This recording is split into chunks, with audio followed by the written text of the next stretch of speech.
Bonjour à tous et bienvenue dans les backstage de l'imprimerie Action. Moi c'est Savannah et aujourd'hui je vais vous parler de pelliculage.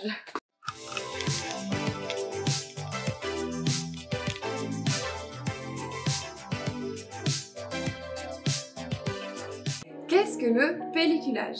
Le pelliculage, aussi appelé laminage ou lamination, ça va être le procédé de finition après l'impression.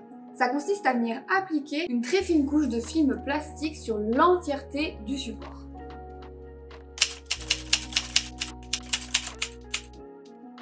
Pourquoi pelliculer votre support? Pour deux raisons principales. La première, ça va être pour venir le protéger des éléments extérieurs. Ça va empêcher d'avoir des rayures, des taches ou encore de le déchirer trop facilement. Pour prolonger la durée de vie de votre produit. La deuxième, ça va être purement esthétique. Ça va être pour venir embellir votre support, le rendre un peu plus qualitatif et plus agréable à voir et à toucher.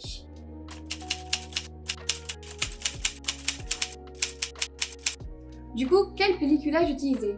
On a trois types de pelliculage. Le premier, ça va être le pelliculage brillant. On va avoir un effet glacé et ça va renvoyer la lumière. Ça, c'est parfait pour les supports avec des illustrations, des photographies. Ça va vraiment mettre en valeur les couleurs vives et ça va leur donner du peps. Pour un rendu un peu plus haut de gamme, un peu plus luxe, on va plutôt se diriger vers un pelliculage mat. Ça va moins renvoyer la lumière. Donc on va avoir un meilleur confort de lecture. C'est parfait pour venir poser du vernis sélectif, du vernis 3D ou encore des dorures. Ça va vraiment les mettre en valeur. Enfin, on va avoir le pelliculage soft touch. Alors il va avoir le même rendu que le pelliculage mat visuellement, mais au toucher ça va être complètement différent. Il va avoir un aspect peau de pêche, donc vraiment qualitatif. Pareil que pour le pelliculage mat, ça va être parfait pour faire ressortir le vernis sélectif, le vernis 3D ou encore les dorures. Et il y a un avantage en plus sur le soft touch, c'est qu'on va pouvoir écrire dessus. Parce que malheureusement pour le pelliculage brillant et le pelliculage mat, l'encre ne va pas adhérer. A noter, ce pelliculage est plus sensible aux traces de doigts et aux rayures, surtout si vous avez des couleurs foncées. Donc on ne va pas le recommander pour des supports beaucoup manipulés comme les cartes de restaurant. Vous l'aurez compris, il n'y a pas vraiment de règles au pelliculage, on peut tout pelliculer. Les flyers, les brochures, les cartes de visite, les chemises à rabat. Cela dit, nous on va plutôt vous le conseiller pour trois types de supports.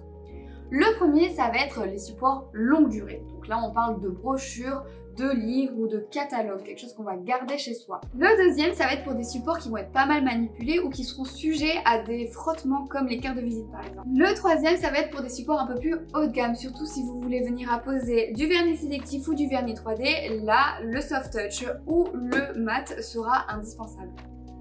Et on vous dit ça tout simplement parce que le pelliculage va venir perturber le recyclage du papier, ce qui d'un point de vue écologique n'est pas top. On préfère que vous pelliculiez les trois types de supports qu'on a mentionnés juste avant et que vous ne pelliculez pas le flyer, ce que vous allez trouver dans la rue par exemple.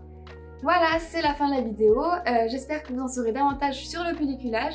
Si vous avez aimé la vidéo, n'hésitez pas à vous abonner et à cliquer sur la petite cloche pour recevoir les notifications. Si vous avez des questions, n'hésitez pas à les poser en commentaire, je prendrai le temps d'y répondre. En attendant, je vous souhaite une bonne journée et on se donne rendez-vous pour la prochaine vidéo.